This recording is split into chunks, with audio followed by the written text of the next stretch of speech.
नमस्कार दोस्तों। 1612 में मैसूर के राजा वडियार ने श्रीरंगापट्टनम पर आक्रमण किया। वहां आक्रमण करने के बाद वहां के जो राजा तिरुमला और रानी एलामेलम्मा थी, वो अपनी कुल देवी का कुछ ज्वेलरी लेकर जंगल में चली गई।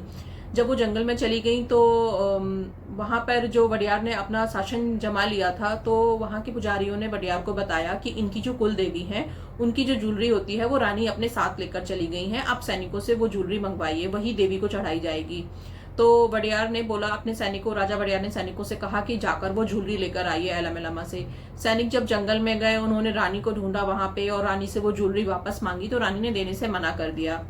जब सैनिकों ने जबरदस्ती की तो रानी ने कावेरी नदी में छलांग लगा दी, लेकिन छलांग लगाने से पहले उन्होंने राजा वडियार को श्राप दिया कि तुम्हारे वंश में कभी भी कोई उत्तराधिकारी पैदा नहीं होगा, मतलब तुम्हारी खुद की कभी किसी की कोई संतान नहीं होगी।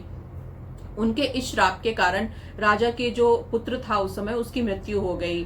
तब राजा बहुत परेशान हुए, तो उनको वहां के लोगों ने बताया कि आप रानी एलामेलम्मा का यहाँ पे मूर्ति लगवाइए, उनका मंदिर बनवाइए और उनकी पूजा कीजिए। राजा ने सेम वैसा ही किया, लेकिन उससे कोई फर्क नहीं पड़ा। तो राजा बहुत परेशान हुए, लेकिन उनका श्राप जो लगा था रानी को, उनको उसकी वजह से कोई संतान नहीं हो रही थी उनके घर में।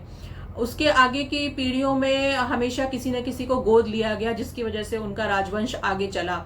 वहां के जो 26वें राजा जो हुए श्रीकांत दत्त की पत्नी प्रमोदा देवी थी। उन दोनों का भी खुद का कोई संतान नहीं थी। तो उनकी कुछ समय के बाद राजा की जब मृत्यु हो गई, तो प्रमोदा देवी ने अपनी बड़ी नंद के बेटे को, जो कि यदुवीर हैं, उनको गोद लिया।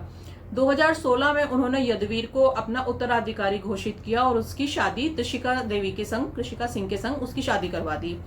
उनकी शादी के बाद 2017 में पूरे 400 साल के बाद उनके घर में एक पुत्र का जन्म हुआ। पुत्र का जन्म होने का मतलब है कि जो उनके परिवार को जो श्राप लगा हुआ था, मैसूर के शाही परिवार को जो श्राप लगा हुआ था, शायद वो खत्म हो गया। लोगों ने ये माना है कि शायद ये श्राप खत्म होने की वजह से ही है कि आज उनके परिवार में उनका खुद का पुत्र पैदा हुआ है और उनका वंश अब आगे बढ़ सकेगा। वहां के लोगों की यह भी मान्यता है कि जो एलामेलम्मा रानी थी, जब वो वहां नदी में कूद गई थी, तो उनके कूदने की वजह से वो नदी जो है वो बिल्कुल सूख गई थी और रेगिस्तान में बदल गई थी। उस रेगिस्तान में, उस एरिया में वहां पे 30 के आसपास करीब मंदिर थे, जो कि सारे रेगिस्तान के नीचे दब गए थे।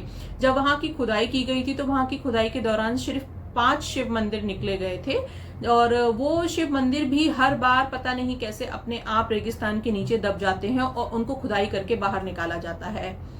श्राप तो उनके परिवार को लगा और शायद अब मिट भी गया, भगवान करे मिट गया और उनका परिवार आगे चलता रहे। शाही परिवार है, आगे चलता रहे। हमारे मन में एक इमेज होती है जब भी शाही परिवार के बारे में बात होती है कि बड़ा सा महल हो, रानियां हो, दासियां हो, घोड़े हाथी हो, बहुत सारी ज्वेलरी हो, सोने की, चांदी की, हीरे जवाहरात।